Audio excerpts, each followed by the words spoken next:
Thank you. So how's it going to work? Well, it's very straightforward. Questions have been sent in by our audience and they'll be answered by each of the candidates one by one. I'm sure it's going to be a lively and an exciting hour, and you can take part wherever you happen to be listening or watching. There's a Twitter team who'd love to hear from you on the hashtag LincsEU14. That's LINCSEU14. And Rosie Kelly, our Twitter supremo, will be joining me later to see what's trending. So let's go to our first question, which comes from Bronwyn Harding. Bronwyn. How do the panellists believe Lincolnshire benefits from being in the European Union? How do the panellists believe Lincolnshire benefits from being in the European Union? First of all, Linda.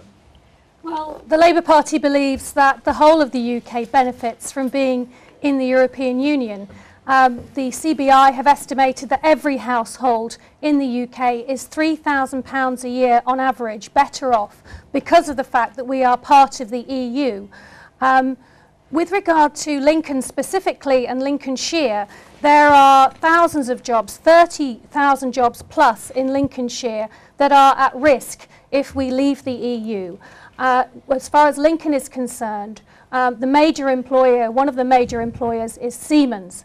And the MD of Siemens, Jürgen Meyer, said in November that he's going to halt investment in further of the 1,500 jobs in Siemens that are based in the various sites around Lincolnshire until he knows for certain whether Britain will stay within the European Union or whether it will leave. And many other companies are saying the same. Nissan, Toyota, DHL, British Telecom, Virgin Group, they're all saying the same thing.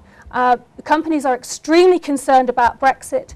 The Labour Party believes our interests are best served in Europe, a reformed Europe, but we should be in. Roger. Well, you've asked a very difficult question because so many of the decisions made in Europe as a result of European policies affect the whole of the UK, indeed the whole of the European Union. And it's therefore quite difficult to tease out specific issues that relate to Lincolnshire. One I would mention particularly, though, Lincolnshire is a county with a very strong agricultural sector. And one of the concerns that we've heard a number of times is the fear that we won't get European CAP money for our farmers when we leave. Of course, it isn't European money at all. It's our money that they've taken from us and given us a little back. But of course, everybody, I think, recognises that in the world as it is today, the agriculture sector does need subsidies, and our view is that British agriculture would be better off with a British subsidy system designed in Britain rather than a subsidy system designed in Brussels for French farmers. On the broader point, and I do have to come back on this CBI study, which is a bit of an outlier, there are many economic studies showing that overall the costs of membership exceed the benefits. That is certainly our view, and several very substantial studies by highly reputable economists suggest that the total net cost could be as high as 10% of GDP. Our belief is that the European Union is making us poorer and less democratic and less free.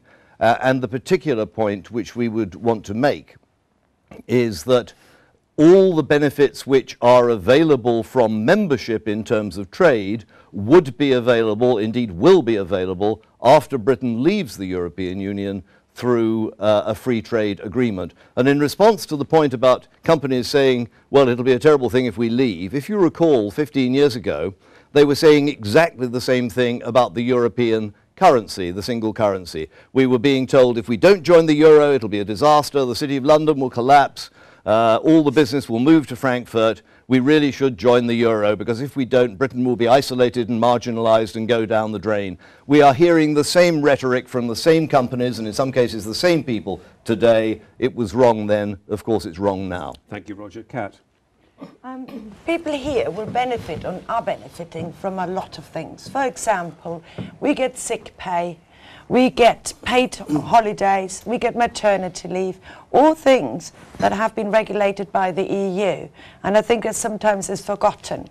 There's also a lot of environmental protection, and people here as well as across the globe, we need to have a planet we can still live tomorrow on. And the EU is bringing in legislation to protect our wildlife, to protect our environment, the air, and so on and so forth. We need to still address various things. However, we need to work together to make sure that our planet is able to still house us even tomorrow. Thank you. Brendan? I'd say not a great deal at the moment. I think there's a number of areas that I'd highlight. Look at things such as the fisheries policy for our fishermen in Lincolnshire. Under the last Labour government, the EU and some of their policies resulted in us losing a third of our fishermen. So in that way, Lincolnshire's not benefited much at all. We've got a slightly better deal now, but there's still a long way to go. With agriculture, again, it's a policy that has been a mess for quite a long time, and that needs further work as well. I think if you look at the landscape in Lincolnshire, you'll see a lot of things that have been put up to generate energy in people's backyards, which have come from EU grants. You know, a lot of people who've had wind turbines put on their doorsteps aren't particularly happy about this. I'd like to know what the benefit to the local community of some of those is before we see any more of them. And finally, you look at places like, say, the east coast of Lincolnshire and places like Boston. The immigration issue to them is key. And I think the disastrous decision, again, from the previous government not to keep the controls from Eastern Europe has actually led to a flooding of Lincolnshire in that sense, and we've struggled to cope with our public services as a result of that. I don't think it's managed very well, and I think that's had a detrimental effect on Lincolnshire. I think Lincolnshire has coped incredibly well with that, I must say, without much help nationally, and I know a lot of people in Lincolnshire were very angry about that. So at the moment, I don't think the EU does a great deal for Lincolnshire. With reform, I think it could do, and I think that's what we need to be fighting for. Bill? Well, one thing that nobody's mentioned, that we're in danger of, we're not going to all agree, but we're mentioning most of the subject, is peace. Lincolnshire's full of airfields. Many of them are now abandoned because we're not in danger of fighting again. But nobody should overlook, and we should never forget, that we've had 69 years of unbroken peace since the Second World War, and there's no sign of us fighting the French or Germans again. This is a fantastic achievement, and all of us should remember that and be grateful. And the youngsters here, who would otherwise be conscripted into the Army or the Navy or the Air Force, and some of you would be killed, because that's the nature of war, we should all be very grateful about that. So peace is the overwhelming benefit for all of us, and particularly Lincolnshire with all our airfields and so on. Secondly, fantastic opportunities to live, work, travel, do whatever you like in 28 countries. That's unique. And I say when Andrew and I started out, we didn't have that benefit at all. Thirdly, the farmers get a lot of money under the Common Agricultural Policy. And it's very interesting. UKIP say we'll produce an alternative policy. There's not one single word of it ever been published. We have no idea. Farage just says, give me a blank cheque, don't worry, it'll be all right. Fantasy. The president of the NFU told me about 3 weeks ago, the farmers do very well out of the agricultural policy, and we should certainly stay in, and they would be very disappointed if we didn't. And finally, climate change, as Kat said, the most important problem that we all face on this planet. And the EU has done a lot to help find sources of renewable energy, which we've got to find to replace coal in particular and CO2 emissions. Thank you very much indeed, and thank you very much indeed, Bronwyn, for our opening question. Our second question today comes from Cameron Hussein. Cameron. Does the panel agree that the UK can sustain its influence on internal market legislation better as an EU member? I'm going to start with you on this one, Bill. Does the panel agree that the UK can sustain its influence on the internal market? Is it better to be in there influencing it than on the outside, as perhaps Roger has suggested? Well, thanks, Hussein. There's no question. Inside the EU, we have a say. We have ministers who go to the Council of Ministers. We have MEPs who go and vote, although the UKIP record is not so good, but that's probably a good thing because they'd be voting no anyway. But if we want to be able to trade successfully in the EU, we want to make sure the rules suit us, or as much as possible. And if we quit, we have no say at all. And the French and the Germans say, goody, goody, goody, let's change the rules to suit us and we don't have to worry about the Brits. The Norwegians and the Swiss, who are not in the EU at the moment, have to obey all EU laws, and they have no say at all. And in addition, they all have to pay into the EU budget each year. So that's an absurd position. Of course we need to be in, and we need that influence. It's absolutely crucial. You're quite right. Brendan, the Conservatives, like an open free market economy, do they see the EU as not providing that, or possibly it could be to the UK's advantage. Yeah, and I think our position is that we would like to see better free trade, and it's more the European Union that we actually started out with rather than what it's become. I think Britain is very influential at the moment in the European Union, and I think whilst we're in it, I think that at the moment is the best way to do it. I do think there are problems though. Even if we weren't a member of the European Union, we suddenly wouldn't lose all of our trade with the EU. We're an incredibly important trading partner for them. They make a lot of money out of us. They make more out of us than we make out of them.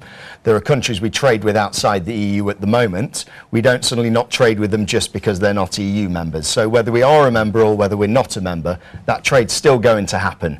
The 3 million jobs in the region, which constantly spoke about, I don't think, again, 3 million jobs are just going to disappear suddenly overnight. I think that's a fantasy. I do, however, think that if we can get a reformed EU, then I think that's the best alternative and the best solution for everybody. So I think the middle position in that sense is what we were going to fight for. If we're not going to get that, then perhaps there's going to be a decision to make. But I think it would be foolish not to at least try first. Kat, the question says, can the panel agree that the UK can sustain its influence? Do you think at the moment that the UK actually has a significant influence on internal market legislation? Oh, absolutely. There's no doubt about it. And as already Bill has said, we need to stay in order to continue these discussions. It is silly to consider going out. When you're not part of a system, you can't change it. There are things that need to change, but we need to be part of it to reform it. Now, I'm quite concerned about some of those trade agreements that are currently being drafted, particularly TTIP. I don't know if you've heard. It's about a free trade agreement between the US and the EU. These trade agreements, have always been said, bring a lot of economic benefits and jobs and growth. Actually, research does not support that at all. But it means that corporations gain further control on our regulations. An example is Philip Morris is suing Australia at the moment because they changed the cigarette packaging. And now Philip Morris is predicting a loss because of it. So it means that corporations can sue governments. I think we need to stay in the EU, and the Greens are the 4th largest party at the moment, and we are fighting against TTIP for these concerns.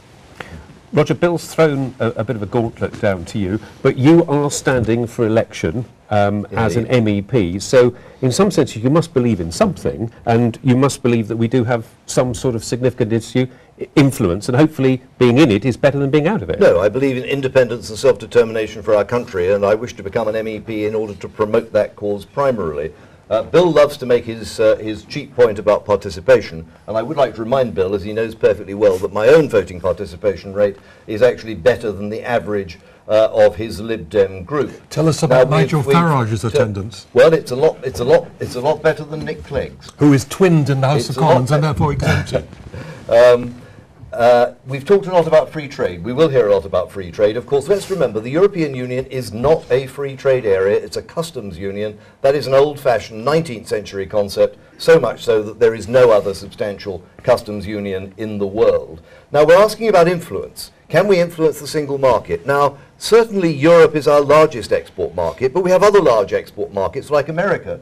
We're not sitting here and saying, should we be the 51st state of the United States of America so we can influence decisions in Washington? These are other countries that we trade with. And what we want is 100% control over our own markets and regulation, not an 8% share, which is what we have in Europe. And we're asking, can we sustain it? 20 years ago, we had an 18% say in the Parliament, in the Council, roughly, rough numbers. We're now 8%, and as the European Union expands, that 8% is declining. We have no influence at all. Look at the financial transaction tax that we've just... How reasonable is it to expect we could have 100% when we do have these other trading partners, like America, and let's not ignore the Far East? So, I was going to make exactly the point that the 3 largest exporters into the EU from outside are actually China, Russia and the USA. Do you imagine that China, Russia and the USA sit around saying, oh dear, it's terrible that we can't influence European legislation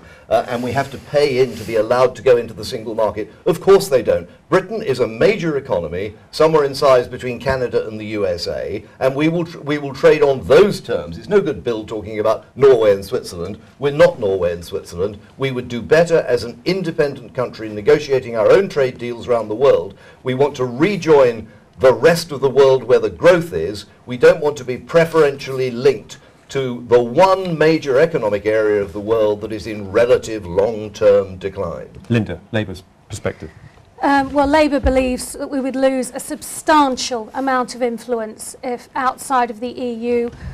We would have to be the same as Norway. Norwegian government ministers are approaching Labour MEPs all the time, asking them, can you please get this amendment in this piece of law? Can you please push for this? Can you please press for that? Why? Because Norway pays. They pay more per head than we do, and yet they have no voice in the European Parliament. They receive what is called law by fax. They are told the terms on which they will trade with the rest of Europe.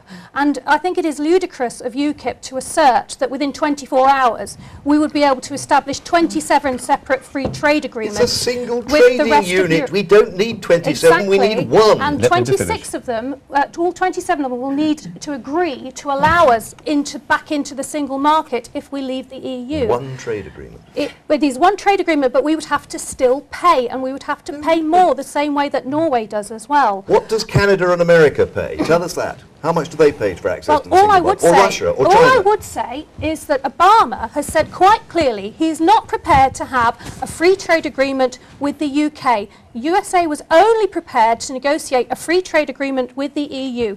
50% of our trade, 40% of our exports are with Europe, and it accounts for revenue to this country of £117 billion per year, and we would be mad to leave. Kat, responding to what you've heard from Roger and from Linda. Well, one thing I think nobody has said is that we wouldn't make ourselves very popular.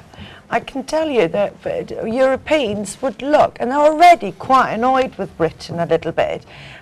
So they're not going to say, okay, you're leaving us now, that's fine, let's sit down and find a nice solution that you really, really like. So we would have to renegotiate all these agreements with a partner who's not happy. It's not a good start. You don't think there's a stomach for it? No, I don't. They are obliged to give us a good deal under Article 50 of the Lisbon Treaty. They have a legal treaty obligation to negotiate favourable terms with a member state that leaves. Brendan? I think the thing is we have to remember in terms of it's not the Eurovision Song Contest. It's about business, and in business money talks. And when it comes down to it, whatever these companies say, the one concern is that they want to make a profit. Britain has got a great improving economy now. Britain is a good place to do business. And I think whether it's in or out the EU, we know that. Now, again, if the EU can reform, maybe that business can get better. But I think to suggest that it's going to all collapse overnight, I think is again it's just not going to happen. People are very self-interested from that point of view, and I think Britain can stand on its own 2 feet, and I think we're powerful enough, and I think we're influential enough to do that. Yeah. Conservatives and UKIP nodding. Bill, final word on this question. Well, it's actually all the bluster that we get from Roger Helmer is complete nonsense. We have to have a voice on the inside. We're a middle-ranking country. We're not a superpower. Linda is quite right. Obama made it entirely clear the American position. We have to stay in to fight our corner from the inside. Thank you very much indeed. Let's move to our third question, which comes from Jeff Ward. Jeff. What does the panel think of the issue of the wind energy companies targeting Lincolnshire, in particular for onshore wind developments? Now, this is a very hot topic in Lincolnshire, and I think it plays straight into Kat's green area. Can we have the question again? It was a bit faint from over there. Yes, you would have the question again. What does the panel think of the issue of wind energy companies targeting in Lincolnshire, particularly with the development that is coming up potentially in the Nocton Fen Wasp's Nest area? No, okay, thanks. Before we talk about renewables and eventually wind farms specifically here, is we must really face the fact that we are there's an energy crisis. We're going to run out of fossil fuels. Sooner or later, that's a fact. There wouldn't be drilling in the North Sea, they wouldn't engage in fracking if we were having these still on tap easily. So that we have to change to renewables. If we want to or not, it's going to have to happen. On top of that, we are facing climate change, which is going to be the biggest environmental crisis and catastrophe ever. So it is not a question, do we like these or not? It's more a question, what do we need to do now? In the light of, think about the floodings, the extreme weather conditions, we are going to have to leave a planet for our children and grandchildren to be able to live here. So that put aside, I think we need renewables is going to be a multi-solution. We need various different renewable sources. We've got solar, we've got wind, we've got tidal power, also anaerobic digestion in certain circumstances when it's well regulated. Now, about wind turbines, I personally don't mind them. I find them quite pleasing, actually, but I respect that not everybody shares that. That's fine. So I think we need to think about where we're going to put them.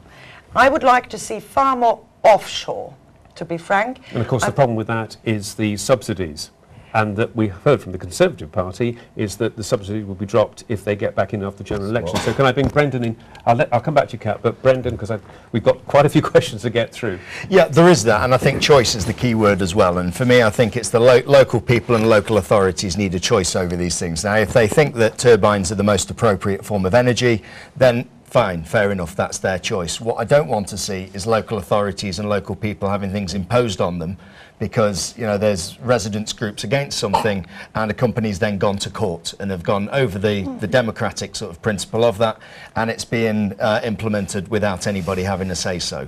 I don't think that's particularly fair. I think you do get some companies who are purely set up to chase European subsidies. I want to see an end to that. I'm not saying all wind turbines are bad. I'm sure there are some cases where they've actually been proven to actually be fairly effective. But you need an energy mix. And I think there's a bit of an obsession, I think, with certain forms of energy that it's going to solve all the problems. But again, it's choice is the main thing. And I think you should decide, you should have that choice. It shouldn't be made in a court somewhere, and certainly not outside the United Kingdom. Bill, are you a mix man? Yes, absolutely. We need a mixture. Wind doesn't blow strongly all the time, so it's a useful source. It's not well, Lincolnshire's not the windiest county. No, but the North Sea is pretty windy if you go out there. So which is Cat's point, put them offshore. Yeah, and I think if you go out and stand on the pier at Skegness, you can see a spectacular array of wind turbines, which are helping. But it's not only that. I think we should try fracking, but be careful about whether it's safe in the long run, because it's a new quite a line to throw out. Yeah. We should try fracking. We're a very small country. Maybe in bigger countries like the United States, it's fine, but there have been some significant problems here. Wherever you try fracking, there is a possible danger under the ground of what the damage you're doing, which we can't see. So everywhere, it's a case of trying it and being careful and monitoring the results. I'd also say we need some nuclear power. We need a mix to make sure we've got a steady supply. Labour's point of view. Well, obviously energy scarcity and energy security, the security of our supplies, are going to be of increasing relevance for the next generation and the generation after that. Labour's policy is that we need a diversity of different types of supplies of energy available to us, because Kat is right, we cannot rely on fossil fuels forever. It is driving climate change, and that is we don't want to leave a legacy to our children of extreme weather driven by climate change and smog. And you only had to see the dreadful smogs that they had in China, where they've been building gas-powered power stations, and it's caused terrible health issues for people with chest issues and young children in that country. We cannot get to that stage. So we need to have diversity of supply, but there needs to be sensitivity to local populations as to what nature that energy supply takes and where it is situated as well. The European Union has set each country a target as well, and it is very important to save 20% of energy by the year 2020, and insulating homes, which is what we're doing in Nottingham at the moment, making sure that people have loft insulation, making sure that cars run more efficiently and buildings are built to be more energy efficient as well, is all part of the solution. Climate change can only be tackled from within the EU perspective alongside our neighbours, because the weather does not stop at national borders. Roger. Indeed. Well, Kat is right, of course, that eventually if we keep using them, we shall run out of fossil fuels. What she fails to realise is that we can rely on fossil fuels at least for 200 years. There is an enormous amount of coal there. There's an enormous amount of shale gas. There's underground coal gasification. Beyond that, there are methane hydrates. The Stone Age didn't end because we ran out of stones. It ran out because we got a better technology. The same is true of fossil fuels. We have 200 years worth of fossil fuels at least, and probably more. Long before that, we will have other energy technologies, possibly nuclear fusion, and that transformation will take place. The point about wind turbines, they are intermittent, they require conventional backup. Much of the emission savings you thought you were achieving with your wind farm, you lose in the inefficiency of the backup run, also intermittently, to balance the wind. The cost of onshore electricity is very high, the cost of offshore is higher still. The guy who is running the German green energy transformation has recently admitted that it is a failure, and Germany is now building 24 new or refurbished coal-fired power stations.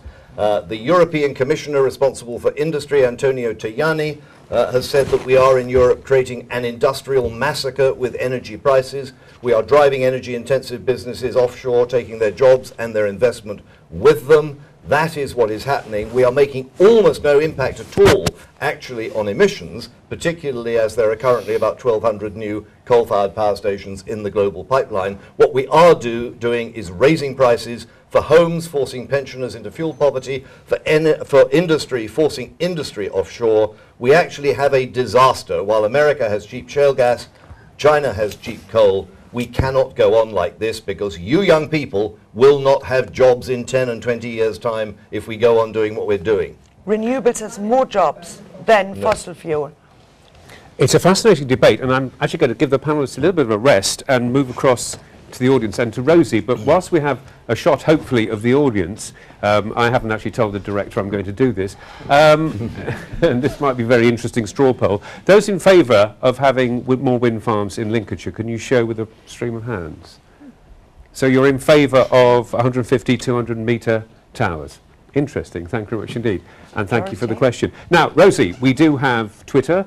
And we have the hashtag, which I can't remember. I have to look at LinksEU14. That's right, yeah, what's it looking like? A lot of activity on the social media today. We've had 66,860 interactions using the LinksEU14 Do me the number again, 66,816 interactions That's on quite that impressive. hashtag. Yeah, it's quite impressive. Antonia Phelps said, "This debate is all very polite at this stage. I feel as though Bill Newton Dunn is the only one ready for an intense debate." Bill's the only one for intense debate. What's Apparently. Roger been doing? I don't know. And Kat, and Brendan, and Linda. Carry on. Jonathan Cresswell said, "Bill Newton Dunn's up for a bit of a debate against Roger Helmer. Good to see UKIP questioned and over actual policies." Nick Parker said, "Will likely spoil my ballot in hashtag LinksEU14 as there's no anti-austerity alternative." And John Cafferkey said, "Have Bill and Roger fallen out? They don't seem to be able to agree on anything." I think the last one was slightly tongue-in-cheek. So we're still taking hashtags. Yeah, we'll be keeping an eye on it. It's hashtag LinksEU14, and of course you can carry on the discussion after the programme's finished and we into the small hours. So, yes, John Cafferkey's question is an interesting one, but we now turn to question number 4, which comes from Chris Gray. Chris. Does the panel think that it is truly racist to curb immigration into the UK from EU countries? Does the panel think that it is truly racist to curb immigration into the UK from EU countries? I have to start with Roger. Well, thank you very much. I don't see how it can be racist, because broadly speaking, and I'm not an expert on ethnicity, but broadly speaking, Europeans are white. So how is it racist to have an issue about numbers of white immigrants? Broadly speaking, Europeans are white. Yeah, that's what you're saying. Indigenous Europeans. Obviously, we have ethnic minority. We have ethnic minorities in Britain, probably more in Britain than we have over the whole of Europe. But my point is this: if you are just saying we want to cut the number of Europeans, I mean, how can you possibly say that that is a racist policy? If you said we want to cut the number of people from Africa, you could say that's a racist policy. If you say we want to cut the number from Europe, I don't see how it can be racist. But let me tell you, the policy that the British government, of which these two gentlemen at the end are ornaments of their respective parties, has a policy which in effect, if not in intention, is discriminatory. Because what is happening is we cannot control the numbers from Europe, but the government does, to its credit, want to control overall numbers. So all it can do is be very aggressive in controlling non-European numbers. The result is that we favour European immigrants who may or may not be skilled immigrants, and we know that many are coming in who are of low skills or perhaps unskilled.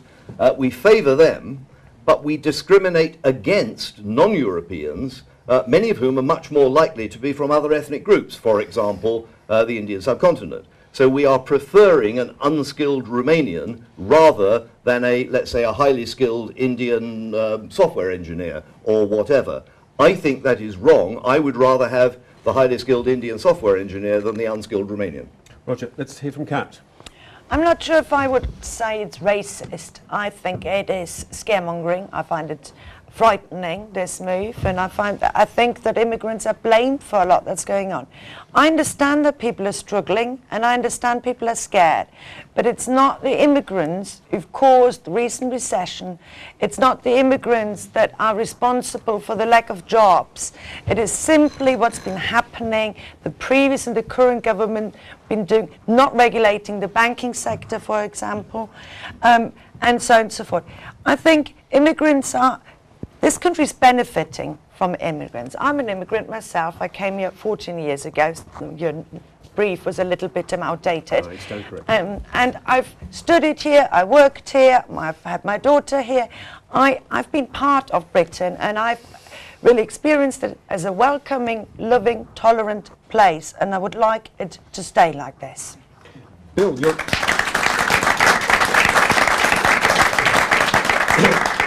Roger rather interestingly described you as an ornament.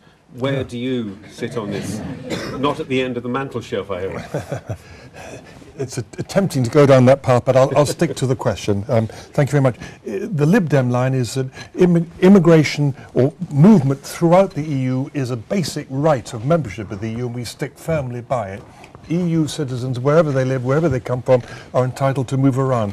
There are approximately as many Brits living on the continent as there are EU citizens living in Britain. It's about imbalance. And in many cases, they are an enormous benefit to us. And I point out, Kat is an immigrant, and I think she's an ornament, but Roger's family is Dutch. The Helmers are a Dutch family, and I think Roger's an ornament too, if I may say so. Linda.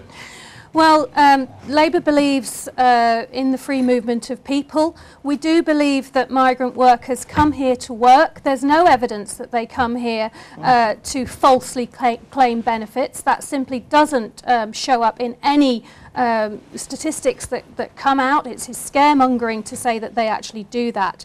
We do think it's important that we stop the exploitation of migrant workers. These people are working long hours and very low pay work. They're not receiving the minimum wage. There have only been 2 prosecutions of companies for not paying the minimum wage since 2010. We need to stop employment agencies from only advertising jobs on the European continent. We need to ensure a level playing field for all workers, whether they live in this country or whether they're from the EU as well. And we need a posted workers directive that is effective in stopping migrant workers being brought into the UK on lower pay terms and conditions than British workers. And only the European Union can do that. There are issues. We do have to understand the sensitivities around immigration, and there are areas of the country where there is pressure on housing. The Labour Party has recently announced that it will build 200,000 houses per year for every year of the next Parliament, each for the 5 years through to 2020, in order to address the dreadful lack of housing in this country, which needs to be addressed. But that is, one of the pressures that we need to actually deal with. However, we need to stop migrant workers from being exploited, and we need to stop the driving down of pay, terms and conditions, and only regulation can do that. Brendan, just before you answer, remember, of course, you are in a county which is highly agricultural, produces a massive amount of food for the United Kingdom, and I suspect without the huge number of immigrant workers who've come here to be part of that economy, we would flounder. I don't think so, because that food, the food was there before. People did those jobs before. So I think in that sense, I think, again, that there's a little bit of a fallacy there. In terms of housing, yes, that has been affected, and if, as Linda's made this pledge, Labour did build that many houses for the term of the next Parliament, that would half cover the net migration figure since Labour came to power. I think, going back to the race debates, no, I don't think it is racist to complain about some of the things that people have been complaining about. I think it cheapens the debate when that accusation is thrown out. Making comments about Lenny Henry and so on, yes, that is racist. But all parties, unfortunately, have people who let them down every so often. But that was quite grotesque, wasn't it? Yeah, some tend to have more than others. But I think part of the problem is, if people are just complaining because they think, oh, there are too many foreigners or so on, yes, that's a xenophobic one. If people are complaining because they're saying my children's school is full, there aren't any places there, we're struggling with hospital places, we're struggling with housing, there's an effect on the wages in the area, I think that is a genuine concern. Okay, in some cases it may or may not be true, but I think that needs to at least be addressed. And it's the mismanagement of, if I can just say, it's the mismanagement of immigration rather than immigration generally and the type of immigration that we've had. Now, you brought up the Lenny Henry thing, Roger. Could I just make a short clarification? We are absolutely not opposed to individual foreigners, and I'm absolutely not opposed to Kat being a German, and you may like to know that my primary... I'm sure Kat's delighted to hear that. My first staffer, my most important staffer, in Brussels is an Italian lawyer, and she is damn good at her job. We are not against foreigners or hiring foreigners. What we are against is total numbers so large that they put strain on social cohesion, on social infrastructure, on schools, on hospitals, on housing, on all those issues, that you can have a number that we can absorb comfortably within our society, which I suggest we had 15 years ago. We have numbers that we have today which are very difficult and are creating real pressures. Perhaps not for people who are comfortable in university, but for people who are looking for lower paid jobs, wage compression. I think you're on a very skating on thin ice there, saying people are comfortable at universities. Just because public services are failing doesn't again mean it's the immigrants' fault. Yes, we've got to... Thank you. We didn't say it was anybody's fault. We said it was happening. Well, I'm not but blaming it is individual immigrants. I'm blaming the politicians who have a policy that is housing unsustainable. has not been built for decades now. We've been exposed to many cuts and austerity. This is a result because of these politics, not because of immigrants, because net immigration is almost zero. No, it's not. It's 200,000. Very, very low. It's 200,000 a year. It used to be about 50,000. Let me just ask you all very briefly a quick question. We have been in this country invaded over our history for many, many hundreds, indeed thousands of years. Does that not enrich us rather than denude us? Well, I think I genuinely believe that what makes Britain great are two things. First of all, our wonderful National Health Service puts the great into Great Britain. And the second thing is that not only do we tolerate diversity, we are a country that has traditionally embraced diversity, and it makes us stronger and it makes us a more cohesive nation. And I believe that, we will continue on in that thread. I don't think the British people are a racist people. Bill, are we enriched by those who come to visit? Enormously, and I would actually hazard, we haven't got time to do it, many of us in this room, being in Lincolnshire, have Viking blood, and so surely we're all proud of that. Waves are brought, the people who come here are searching for a new life. They're the ones full of initiative and wanting to do good, and they're the ones who start business and help us enormously. Brendan? Well, yes, again, yes, we have been. Of course we have been. And so why shouldn't we carry on being enriched? Well, and again, it's the type of migration that you're getting, and if you have a sensible managed policy, then you don't have this problem. And of course, the NHS is a good example where you have had some very good immigration, where people have actually contributing. And in fairness, I think a lot of people who have come from other European countries, they work very hard, they're decent people. I don't think that's what the debate is about. The debate isn't about whether you're working hard or not, or whether you're just claiming benefits or not.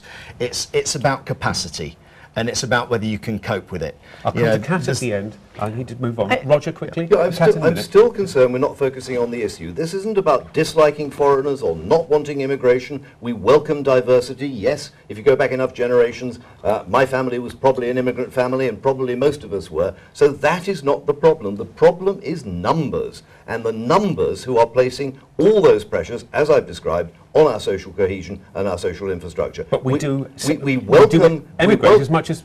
No, exactly. We don't. The net immigration figure currently, as far as I can remember, is around 250,000. Yeah. Correct me if I'm wrong, but it's that sort of level, which is about 5 times as high as it was before the Labour government came to power. Labour had a deliberate policy of maximising immigration. Kat. The figures are slightly misleading because when Brits return to the UK, they come in these figures up as immigrants. And that's really important to see because the 200,000 is not actually accurate, it's misleading. Net immigration is net immigration. Well, no, if people return to this country, they are counted as immigrants. Yeah, so that's a fact. I think so let's be clear about that. If you've moved away and you were a British citizen and you return, you're counted as an immigrant. Yes. Even though you might have come from this country. So. Yeah. I had a dual citizenship of South Africa. Sorry, could you just make that point again? Now I've got the microphone close to you. I was born in South Africa, so for 1.5 years I was an emigre in South Africa, and I returned here and I renounced I'd had 2 passports for a while. I renounced the South African citizenship in 2007. Does that mean I'm actually an immigrant back in when I returned in 1998 after a year out of the country? Yes, that's how. I don't know the exact timing, but I know that's why the figures are misleading. But they would have been counted out when they went out, so it balances out. Well, yes, but that's why it's misleading, the net figures. Immigration is net immigration. Anyway. Well, how do they count net immigration? The question we don't know how many the question was if we're benefiting, and yes, I do think we are. And we also enjoy, I know a lot of British people enjoy going to Europe and living there. So, I mean, this is a deal, but it works both ways. Yeah. Thank you. An interesting, and thank you very much indeed for a response from the audience. I'll be coming back to Rosie to do a bit more of our tweeting and hashtag. Remind you of the hashtag. It's links. LNINCS links EU14. Our next question comes from Gregor Smith. Gregor. One of the main reasons given for wanting to leave the EU is that so many of our laws are apparently made in Brussels. I mean, Roger used that phrase when answering the first question, but some of these laws are designed to protect our consumer and employment and human rights. So if Britain were to leave the EU, would the panellists protect or repeal these safeguards? Brendan. Well, I think there's a big debate on what percentage of the laws are made, and I think if you're looking at the percentage, it kind of misses the point. I mean, are they good or bad laws for a start is what one might ask. But again, you know, what we joined was a trading bloc to start off with, and if the trade-related laws that are thinking you're part of that trading bloc, then you have to accept that you're not going to like every other law. What I don't want is the EU impinging on other laws, and I think human rights and so on, that is something for the British judicial system. And I'm not a... You know, I've criticised that system so many times over the years, but then when I've been abroad, you know, I've come back and I've thought we don't realise how lucky we are, and we actually, for me, have the best judicial system in the world for all its faults. And I don't think really we have anything to learn from Europe with that, and I don't think really they should be treading on our toes with that, and I don't think things like the Human Rights Act, for example, are particularly beneficial to this country. So let's keep the laws to trade. Let's keep the EU about that, and let's keep them out of our home affairs, our foreign policy and our judicial system. Linda.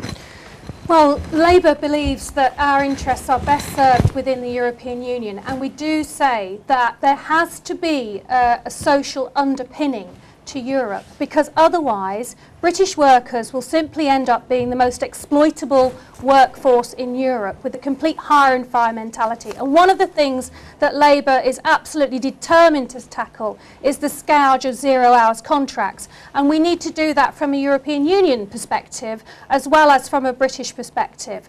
So it is so important that we maintain our right to 4 weeks paid holiday per year, our rights to a proper rest break from work, our rights to the enhanced maternity and paternity pay and leave that we get from Europe. Many of my part-time call centre workers received much better treatment at work when the Part-Time Workers Directive came through. And we must remember that the Disability Discrimination Act came from Europe.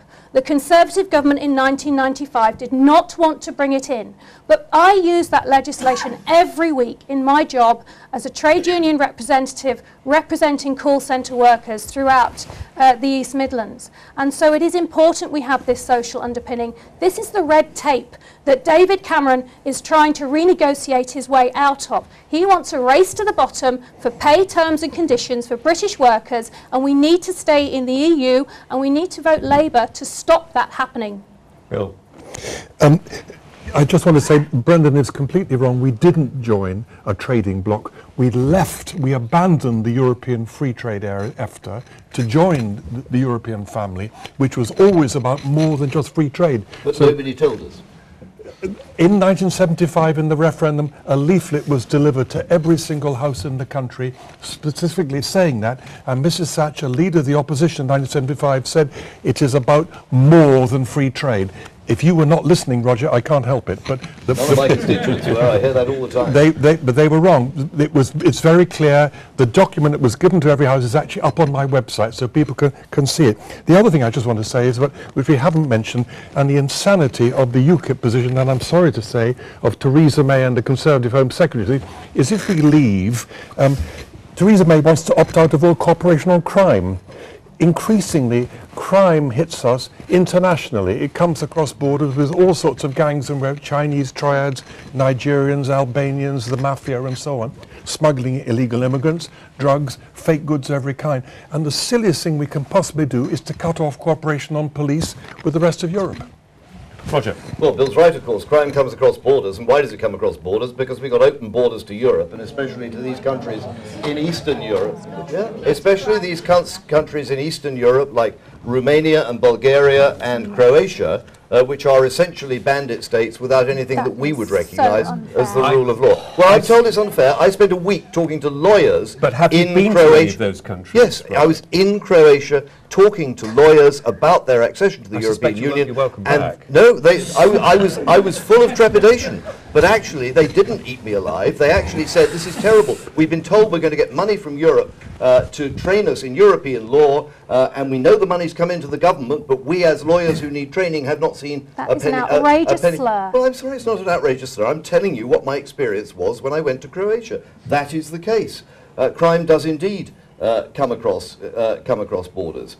And I think that is an issue that we need to keep clearly in our mind. But what we've heard from a lot of the panellists is that we've got clean beaches and we've got employment regulation and we've got this and we've got that, thanks to European law, with the implication that perhaps we wouldn't have had it otherwise. Do you think that countries outside the European Union do not have clean beaches and employment regulation? Of course they do. The question is not whether we need laws like that. The question is whether we would like those laws made in democratic institutions in our country, or whether we want them made in unresponsive, unaccountable, undemocratic institutions in a foreign country.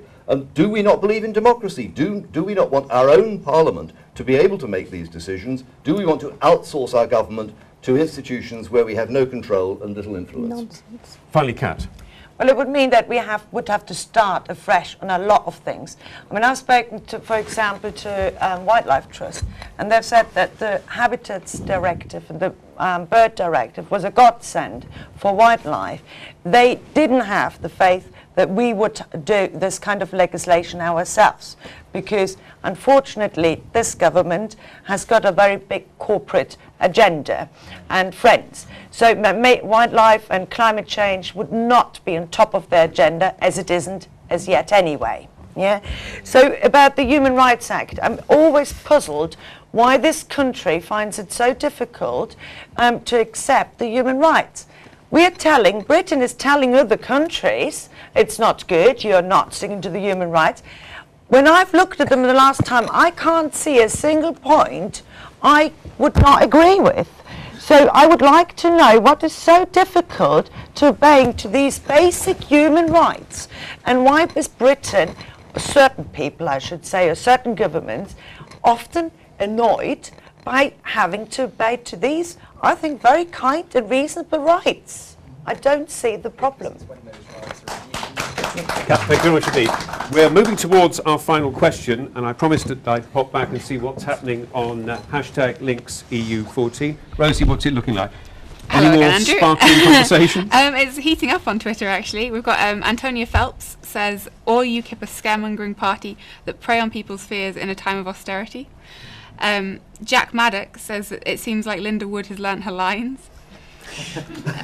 What I said in the Twitter is Rhys Collishaw says, the panel says we lay blame on immigrants. Is this due to poor representation made by the national press of the UK? And Thomas Mitchell says, where is your passion? You all look like you're being forced to run for MEP. What happened to all of our passionate politicians? Sorry about that. No, that's a nice one to finish with on the hashtag. The hashtag, once again, is links EU14. If you want to carry on the conversation, then I'm sure there are plenty of others who will want to carry on with it. We now move to our final question, and it comes from Matthew Foxall. Matthew. Where do the panellists see the future of the European Union, and how would they aim to represent us as MEPs? Where do the panellists see the future of the European Union, and whose views do they feel they are representing as MEPs? As you see, it's a young man. Is it going to be the first time you vote, Matthew? Yes. Yep, it is. So, we'll start with Bill. Well, leave aside for a moment the question of Britain in or out on a referendum and so on. It will continue even without us. It will be larger than it is today. There's a queue of other countries that want to join. It's impossible to forecast precisely because, like Turkey, one can't say whether in the end they'll join or they won't. But it'll be in the 30s probably. Secondly, I believe there'll be an FBI to deal with this cross-border crime. Our problem at the moment is the criminals are there, we all seem to agree on that, but our police forces are limited to county boundaries, and that doesn't work. And so you've actually got to have a federal body, if you like, which can work across borders and deal with the criminals on the same scale. And not to hog, there's lots of other things to say, but there is now talk about directly electing a president for Europe in perhaps 20 years' time. Somebody who can say, I stand for Europe, like Obama does, or whoever it is then, and the president of China and so on. And that is coming. That is coming. Whether Britain's or not is part of it, is our own problem, which we've got to resolve. Brendan. Well, I'm not sure you should ask me. My first vote was in 1999 in the European elections, and I voted for Bill and Roger. Oh. So that was my first ever vote. So it's a little... Never did we expect to see that level of unanimity on the panel. So, they were Conservatives at the time. So you can vote for me again in a couple of weeks. Oh, well, yeah. We'll have to see, Roger. I'm not too sure about that. But I think the main thing you have to realise that being an MEP, you know, these elections, it's not just an opinion poll. You know, after the election day, being an MEP is a job, and it's a serious job, and that person's going to have to work hard for the East Midlands, work hard for the people of Lincolnshire and so on. And to do that, you need to have a voice, you need to be clear about what you want, but more importantly, you need to be there. And I think being there in attendance is a very important thing. Now, Roger's already spoke about this earlier. I wouldn't criticise Roger personally because I know Roger does attend. Unfortunately, other people in his party don't. I think you see the same with councillors in Lincolnshire at meetings. What I would also say, though, is the main thing is Europe, where I see it, it's going to change. And it's going to change significantly because I think we are going to get that renegotiation that we want. But when we get that renegotiation, we're going to give you that decision. We're going to let the people decide. Labour and the Liberal Democrats don't want to give you that decision. UKIP say they'll give you that decision, but they can't. They don't have the power to do that. The only way you're going to have a choice on the EU and a say on the EU is with a Conservative majority government.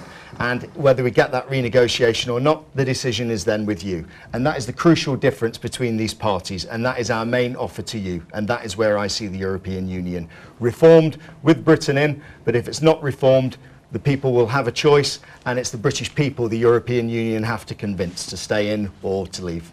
There's a second part to the question. Whose views do you see you are representing? I'll need to go back to Bill on that one, but are you representing your views or your party's views? I'm representing my views, I'm representing my party's views, but I'm hopefully representing the views of a lot of local people as well. Bill, can I challenge you on that? When you get an email or a request from anybody in Lincolnshire or the East Midlands as an MEP, you say to yourself, well, nobody else in Europe is going to care about this, so I am representing the people who sent that. Your absolute priority as an MEP is the people you represent. Yeah. The Greens want a referendum on the EU to give voters the choice of in or out, whereby we are very pro-EU. We do want a reform. The EU is not democratic enough. So that's that part of the question. I get that the EU is not democratic enough. For example, the Commission is not directly it's not directly elected. There's different member states have got different voting powers. There's a lot of people who are not accountable nor directly elected, so that's not good enough. That's changing, as Bill's mentioned, with the presidential election this time around, isn't it? Well, some of it, so, but there is a move. Yes, and we need to. We want. Just needed to get that clear. So, back to the question. And I mean, what you mustn't forget is that this is now a PR voting system, so your votes count. It is a different voting system to general election. So the Greens at the moment in the European Parliament are the 4th largest group. We are bigger than the Conservatives in the European Union. So I mean, some might find that difficult to imagine, but actually in Europe that's the case. And I'm sorry, Bill, I would say that we're likely to be the 3rd largest group after these elections. Sorry, I had to say that. Let's wait and see, Kat. Yes, and so I would very much want you to vote for us, to help us to fight corporations, to make this a cleaner and safer planet.